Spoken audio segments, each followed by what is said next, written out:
is Heart po. 24 years old. Nakatira po ako sa Bacoor, Cavite po. Tuwing nagdadasal ako or kung lumalapit sa imahe ni Mama Mary, na meron din sa amin sa bahay, usually, lagi akong nagpapasalamat kasi actually yung nanay ko kasi talaga yung nagpakilala or parang naging deboto ng Mama Mary. So, nadala ko na rin siya hanggang sa pagtanda ko. Tuwing pupunta sila ng Baclaran, nagmunubina sila.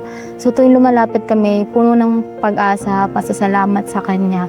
At nahingi rin kami ng guidance sa buhay namin. Sa araw-araw na buhay, simula po nung lumipat kami sa Cavite, hindi po naging madali yung paglipat namin. So, sa kanya po talaga kami lumalapit, kumakausap. Kahit saan, kahit hindi po dito, kahit saan po na maisip po namin siya at makita po namin yung imahe niya.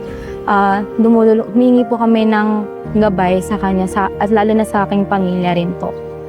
Na kahit nagkakaroon ka ng hirap sa buhay mo, kahit nakailang suko ka na, hindi ka pa rin iiwanan o meron pa rin gagabay sa'yo na makikinig sa mga problema mo.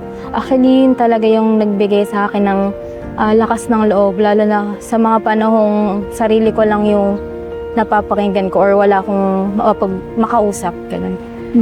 Si Mama Mary, naging simbolo na rin talaga namin siya ng as in ina rin po na gumagabay at nagbibigay ng pagmamahal sa amin. Hindi man natin siya nakita physically, pero yung spirit or yung presence niya tuwing kinakausap ko siya or humihingi ako ng guidance, okay, nakausap siya, nandun pa rin siya para sa akin. Parang kung ano po yung binibigay ng mga ina natin sa atin. Patuloy pa rin manalangin, wag mawala ng pag-asa.